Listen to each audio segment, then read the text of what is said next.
Naquele tempo, os apóstolos disseram ao Senhor: aumenta a nossa fé.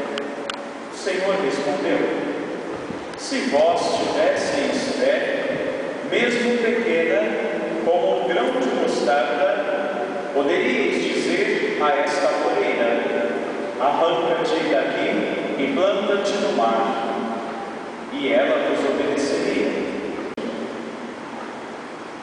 Palavra da salvação.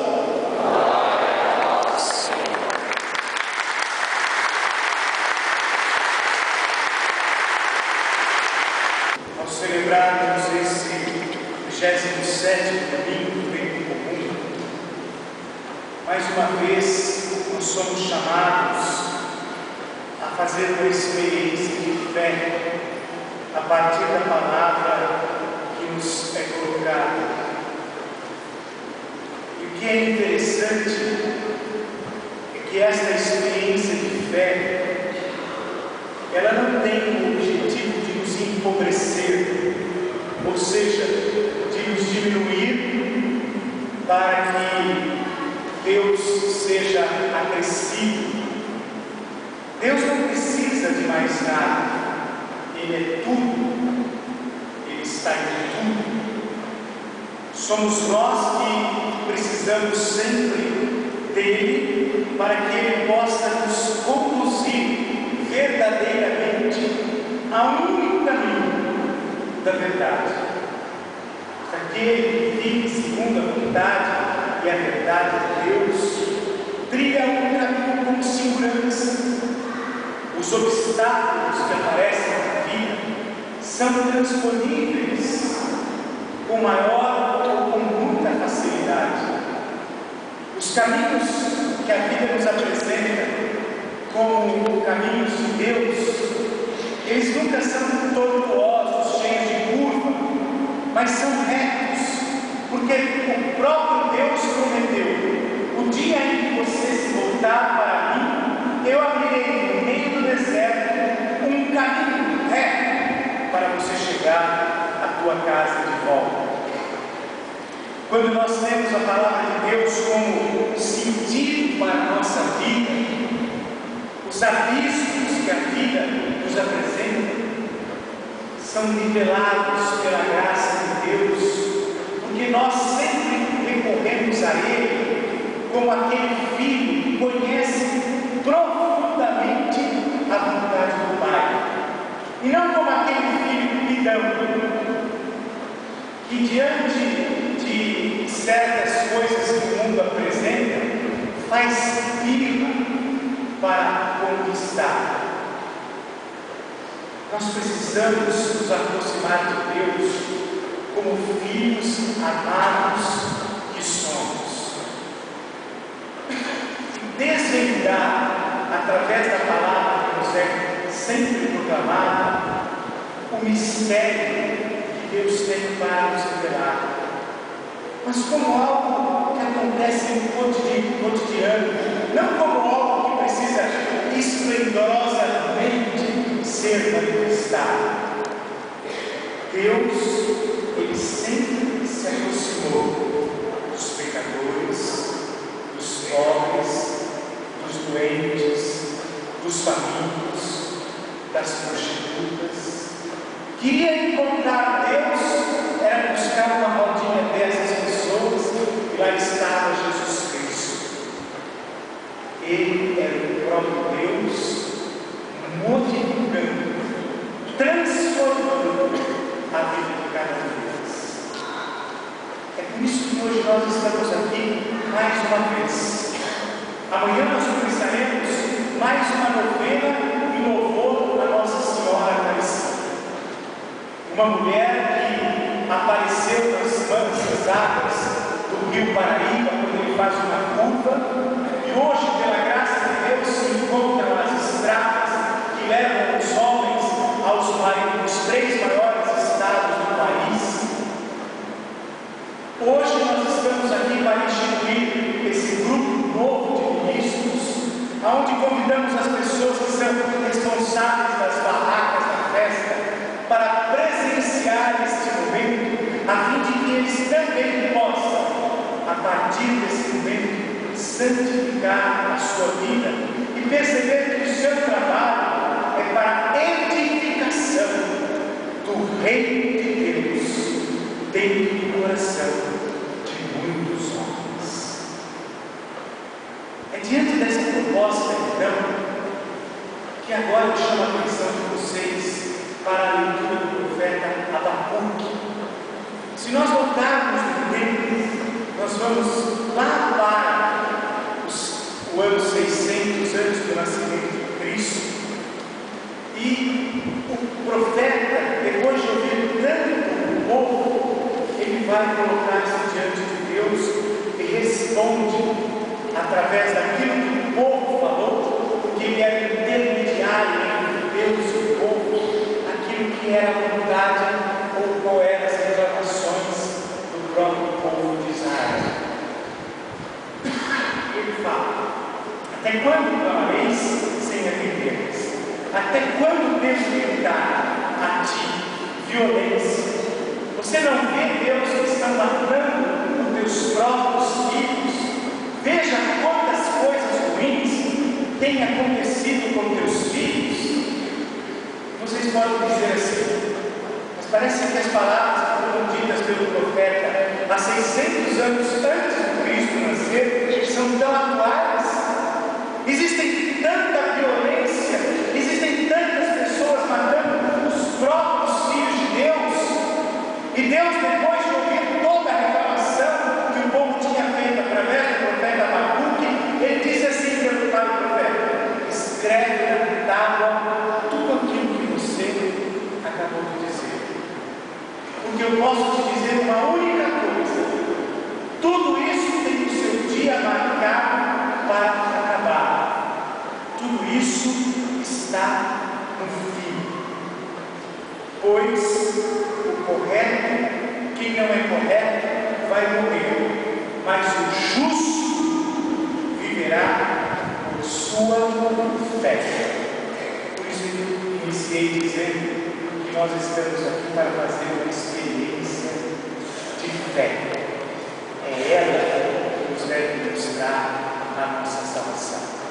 O profeta então escreveu com certeza, e Deus, no tempo certo, no momento certo, fez com que todo o clamor de reclamação do povo terminasse. Então vamos olhar para aquilo que hoje o Evangelho nos diz, quando os apóstolos dizem ao Senhor: aumenta a nossa fé. Como se Jesus pudesse ali dizer, o estalar do dedo, e a fé deles fosse multiplicada. É assim que muitas vezes nós também agimos, não é? Olha, eu vou rezar tantas novenas, e aí a minha fé será multiplicada tantas vezes. Eu vou fazer tanto sacrifício, e aí então a minha fé será multiplicada tantas vezes. Não, gente. A fé nós só conseguiremos aumentar a partir de uma disponibilidade livre, aberta, sem rancor, sem ódio, sem dúvida, e dizer: Senhor, faça de mim o instrumento da vossa paz. A partir desse momento, deixar ser conduzido pela mão de Deus, eu posso dizer com certeza: a fé irá se multiplicando a cada dia. Mas quando eu não tiver o coração aberto, mas fechado, porque eu tenho dúvidas se Deus pode ou não pode, eu tenho rancor, porque eu não consigo esquecer a mágoa, eu não cultivo o amor, mas sim o ódio, eu desprezo, eu tenho vingança. Como eu posso dizer para Deus: Senhor, aumenta a minha fé? Se eu tenho um coração voltado para o mal, para a escuridão das trevas, se eu, ao invés de lutar para que não haja violência, eu sou aquele que promove a violência, porque eu não dialogo, porque eu não sou sincero, porque eu preciso mentir, porque eu cometo pequenos roubos, porque eu tiro aquilo que não é necessário, segundo a minha verdade, do outro. Gente, por esse caminho, por mais reto que nós possamos nos colocar à disposição de Deus, ele vai ser tortuoso. Os vales, por mais campos que sejam, eles serão verdadeiros abismos. E os obstáculos da vida serão intransponíveis. Por isso Jesus conta a parábola para os seus apóstolos, dizendo que um homem, quando chega ao final do dia, o seu empregado está lá, depois de fazer todas as tarefas que uma casa pede, ele ainda diz para o empregado: vamos, cinge-te, vamos, me sirva, depois que eu comer e beber, se sobrar, eu posso te oferecer aquilo que sobrar. Eu vou lembrar, pelo menos, de agradecer o empregado por isso. Ou como é a minha atitude diante das pessoas que são meus irmãos, ou que foram batizados no mesmo Pai, no mesmo Filho e no mesmo Espírito. Porque Jesus, ele jamais agiria assim com qualquer uma das pessoas, por mais pecadora que ela fosse. Como eu disse, se você quisesse encontrar Deus, era só procurar uma roda de prostituta, lá estava Jesus ensinando. Se você quisesse encontrar Deus, você procurasse um grupo de doentes, lá estava Jesus curando. Se você quisesse encontrar Deus, procurasse alguns pecadores, lá estava Jesus mostrando a misericórdia do Pai. Por isso, se nós queremos mudar a nossa vida, não adianta nós queremos fazer como o homem da parábola, que exige tudo do seu empregado e no fim não sabe nem agradecer o que ele fez. Por isso, uma coisa é certa, gente: a lógica do mundo não é a mesma lógica de Deus. Jesus chega a dizer: os meus caminhos não são os seus caminhos, os meus pensamentos não são os seus pensamentos. Por isso eu quero dizer para vocês, com toda a franqueza de um coração, a última frase do Evangelho de hoje: assim também vós, quando tiverdes feito tudo o que vos mandarem, dizei: somos servos inúteis, fizemos o que deveria ser feito, o que deveríamos fazer. Se nós conseguirmos fazer isso, gente, com certeza as palavras de São Paulo a Timóteo cairá como luva sobre nós.